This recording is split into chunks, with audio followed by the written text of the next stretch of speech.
Welcome back, dear viewers. You're still watching The Breakfast Show live on Nile TV International. It's now time for our second and final topic of discussion for today. And as we noted in our introduction, we're going to be shedding the light on the fourth edition of the World Youth Forum, which is going to be held during the period from the 10th of Jan till the 13th in the Red Sea resort city of Sharm el-Sheikh, bringing together youth from across the world. And to shed more light on this topic, we're most delighted to be joined over the phone by Dr. Norhan Moussa, Professor of International Law. A very good morning, Doctor, and thank you so much for joining us on The Breakfast Show. Good morning, and have a good day, and thank you for having me. Same to you, Doctor. First of all, if you can tell us about the most important aspects of the fourth edition of the World Youth Forum, which is just around the corner and is going to be attended, of course, by youth from across the world and under the auspices of His Excellency President Fattah el-Sisi, Head of State. Of course. As you may know, that the World Youth Forum started back to 2017 as an Egyptian idea from youth adopted by a wisdom leadership that is transformed as we see now on 2022. And from the previous editions, it's a professional, interactive and international platform to all the voices across the globe. And as you mentioned, this is the fourth edition, and as we used to provide new issues and topics as well as the different activities. The theme this year is about the world after COVID, so we will tackle a lot of topics, and we will have a lot of discussion in different industries and areas after the effect of the COVID, of course. And I can say that this forum important, especially after the huge lockdown to the world, and mostly the communication has been described as digital communication, where, of course, that the physical interaction is still important based on our nature as a human. So this year, of course, we have a lot of preparation, and we have its importance came from the aspects or the impact of COVID. So we will tackle a lot of course, topics for technology and water policies, and of course the Decent Life Initiative, Hayat Karima, under also the auspices of His Excellency President Fattah el-Sisi. So this year would be a lot of things, a lot of challenges, but we are happy to welcome a lot of youth from the world. Also, I believe that a digital platform has been launched to pave the way and give an opportunity for those who cannot join physically to join the forum virtually. The significance of this platform launch?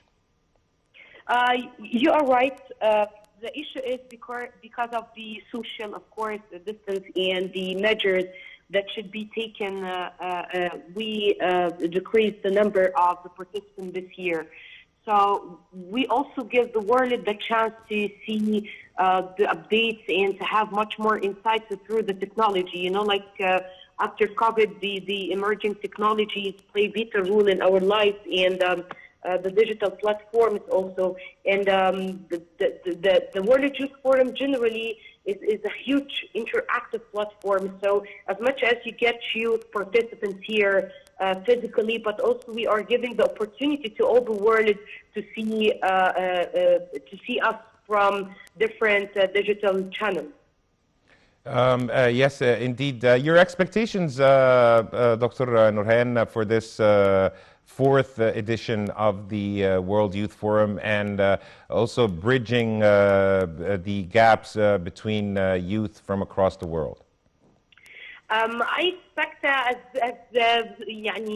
all the years kind of success, hopefully, but I also expect much more interactive, because I mentioned, you know, like all our communication for the past 2 years, we are through screens and through the layers of the cyberspace, but now we have the chance to have the interactive physically, of course, with taking the measures of the COVID and everything, but also kind of seeing each other and communicate and discuss different types of cultures, of thoughts, of ideas.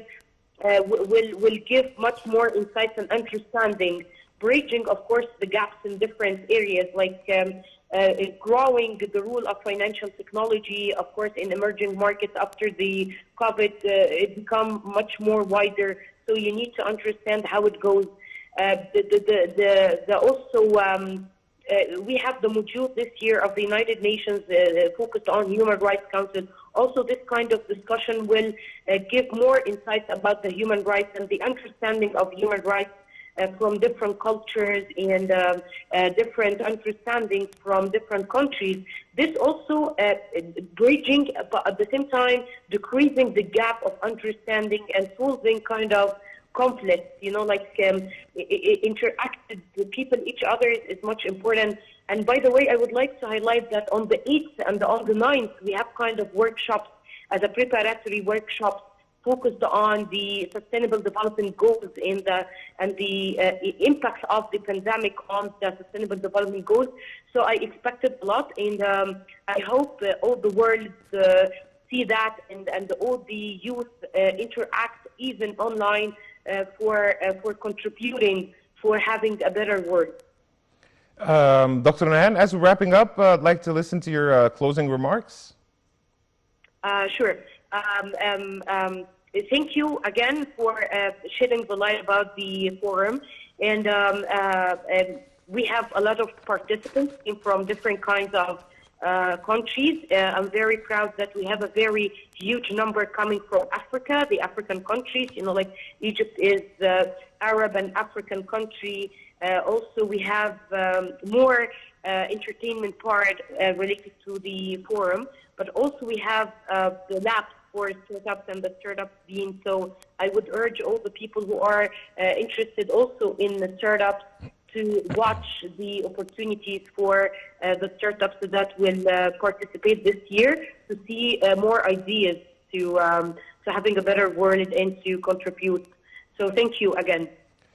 We really thank you so much for your insight, Professor of International Law, Dr. Norhan Moussa. Thank you so much for being with us on The Breakfast Show.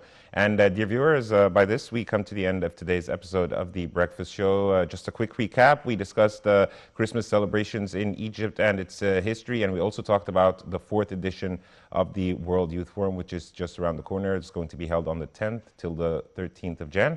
You were in the company of myself, Karim Gamaluddin, and my colleague Dina Hussein. Until we meet again, this is goodbye.